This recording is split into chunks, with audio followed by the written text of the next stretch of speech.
আমি জানতে পেরেছি যে এখানকার অধিকাংশ ভাইয়েরা ব্যবসায়ী, আলহামদুলিল্লাহ। ওয়া হাল্লাল্লাহুল বাইআ ওয়া হাররামার রিবা, আল্লাহ ব্যবসাকে হালাল করেছেন, সুদকে করেছেন হারাম।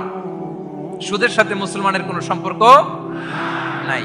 সুদকে না বলুন, ব্যবসা করুন। ব্যবসায় বারাকা, ব্যবসায় বারাকা। রিজিকের 10 ভাগের 9 ভাগ আল্লাহ তাআলা ব্যবসার ভেতরে ঢুকিয়ে দিয়েছেন। পরিশ্রম করতে হবে, পরিশ্রমে লজ্জা নেই, লজ্জা অলসতায়, ঠিক কিনা বলেন? আর ভাঙ্গা পরিশ্রম করুন, উপার্জন করুন, এতে বারাকা আছে। এই যে ব্যবসা করে আপনারা বাংলাদেশের টাকা পাঠাচ্ছেন, আমার দেশের অর্থনীতির চাকা সচল থাকছে আপনাদের পাঠানো টাকায়, আপনাদের রেমিটেন্সের টাকায়। You are the remittance fighter. আমরা পেয়েছি ফ্রিডম ফাইটার, আর আপনারা হচ্ছেন রেমিটেন্স ফাইটার। লিগ্যাল চ্যানেলে এই টাকাগুলো পাঠাবেন ইনশাআল্লাহ, বলেন, যাতে করে আমাদের প্রিয় মাতৃভূমি বাংলাদেশের অর্থনীতি আরো চাঙ্গা থাকে। এত ঝড় ঝাপটার পরেও আমাদের বাংলাদেশের অর্থনীতি কিন্তু নিচে নামে নাই। এর কারণ আপনারা ভালো থাকলে ভালো থাকবে বাংলাদেশ, আলহামদুলিল্লাহ পড়েন। আর হালাল মেনটেন করতে হবে ব্যবসায়।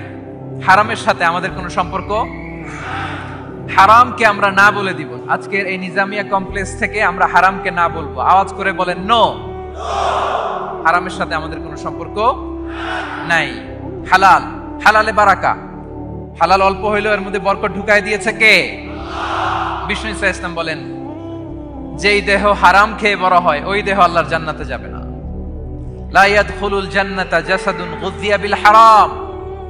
হারাম খেয়ে বর্ধিষ্ণু দেহ আল্লাহর জান্নাতে ঢুকবে না। মক্কাতুল মুকাররমাতে এক লোক কাবা তাওয়াফ করতেছে আর ইয়া রাব, ইয়া রাব বলে আল্লাহর কাছে দোয়া করতেছে।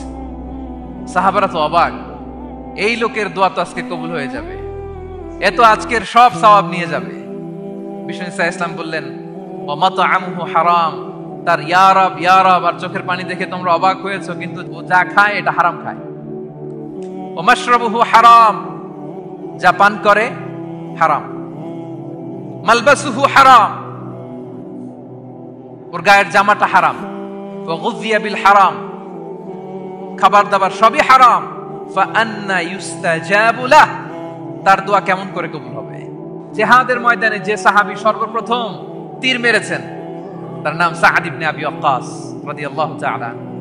তিনি বিশ্বনবীকে বললেন, ইয়া রাসূলুল্লাহ উদউ আল্লাহ আইয়াজআলানি মুস্তাজাবাদ দাওয়া। হে নবী, আপনি আমার জন্য দোয়া করেন আল্লাহ যেন আমাকে মুস্তাজাবুদ দাওয়া বানায়। মুস্তাজাবুদ দাওয়া মানে এমন ব্যক্তি যে ব্যক্তি দোয়া করতে দেরি কিন্তু সে দোয়া কবুল হতে দেরি হয়। বিষ্ণু বললেন, ইয়া সাআদ, তোমার মুস্তাজাবুদ দাওয়া হওয়ার বড় শখ। আতিব মাতআমাক, যেটা খাবা হালাল খেও, তাকুন মুস্তাজাবুদ দাওয়া।